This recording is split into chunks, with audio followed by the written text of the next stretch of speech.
चलो बच्चों, कैसे हो आप लोग। आज इस हिंदी के पाठ में हम लोग एक कहानी सुनने वाले हैं। आप ये तस्वीर देख रहे हो? यस।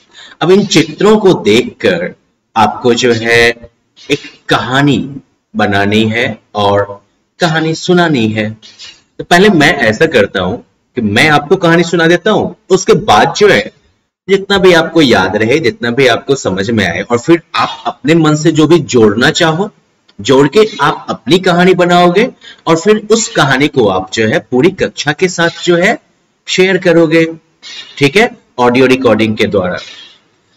तो देखो हुआ क्या, एक बार कि एक कछुआ जो था वो घूमने के लिए गया। अचानक ढलान पे जो है उसके पैर फिसल गए और वो बेचारा लुढ़कने लगा।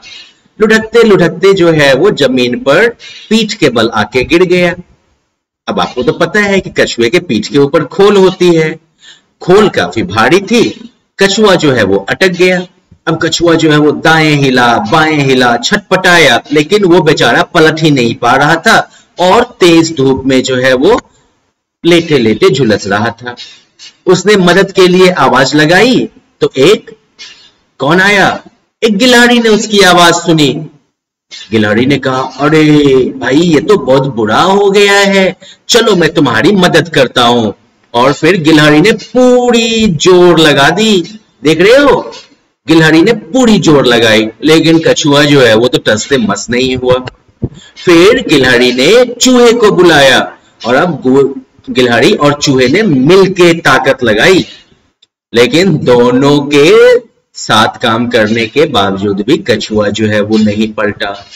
फिर उन्होंने मेढक को बुलाया, फिर उन्होंने डक को बुलाया, बतख को बुलाया, और सबने मिलके जोर लगाई, कछुआ फिर भी नहीं हिला। फिर चूहे ने अकल लगाई और दौड़ के जो है वो एक रस्सी लेके आया। फिर सबने मिलके कछुए के शरीर में उस रस्सी को बांधा और कछुए को पानी की तरफ खींचने लगे, क्योंकि कछुआ तालाब के पास ही था ना। और सब जो है कछुए को खींच खींच के तालाब में ले आए, और जैसे ही कछुआ तालाब में आया तो फिर तो उसकी समस्या ही दूर हो गई और अब कछुआ खुश होके तालाब में तैरने लगा और उसने अपने पीठ पर गिलहरी, चूहे, मेढक सबको सवारी करवाई। तो चलिए, इस कहानी से क्या सीख मिली आपको? कि एकता में तो बल है ही साथ शरीर की ताकत के साथ साथ दिमाग की ताकत भी बहुत जरूरी है, और दिमाग की ताकत जो है, बुद्धि जो है, वो शरीर की ताकत से ज्यादा महत्वपूर्ण है।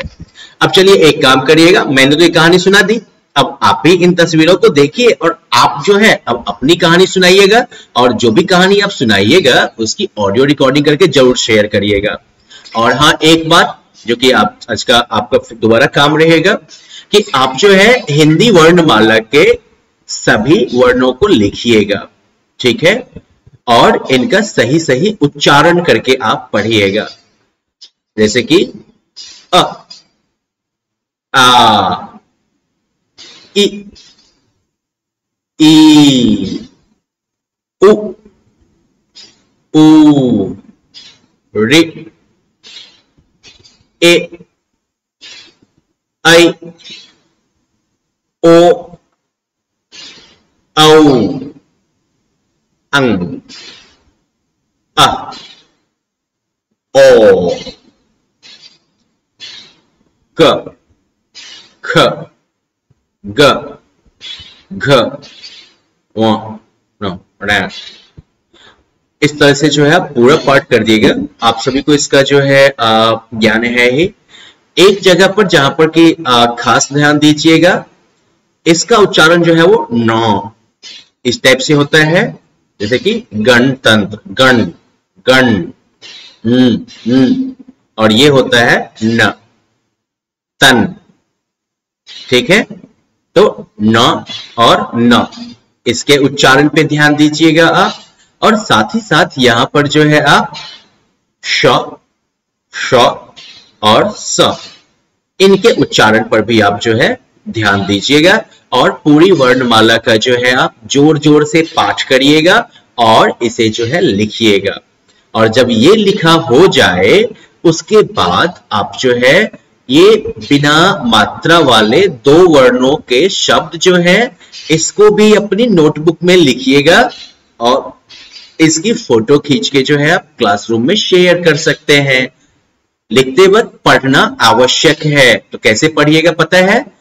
अ ब, अब, इ स, इस, उ र, उर, रि न, रिन, ऐ श, ऐश, औ र, और, आ म, आम, ई ख, ईख, ऊ न,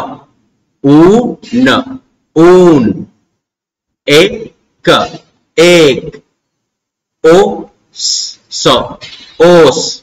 तो इस तरह से जो है आप इनको जोड़ जोड़ के लिखिएगा 2 वर्णों वाले शब्द, और इनका जो है लिखते वक्त जो है आप इनका सही सही उच्चारण करिएगा। तो बस आप 2 वर्णों वाले शब्द तक ही लिखिएगा। उसके बाद अगली कक्षा में हम लोग जो है 3 वर्णों वाले और 4 वर्णों वाले शब्दों की प्रैक्टिस करेंगे और फिर जो है इन वाक्यों तक हम पहुंचेंगे। ठीक है, तो ये पूरा काम आप जो है आज ही करिएगा, समझ गए? अभी बैठ के करना है इसको। धन्यवाद।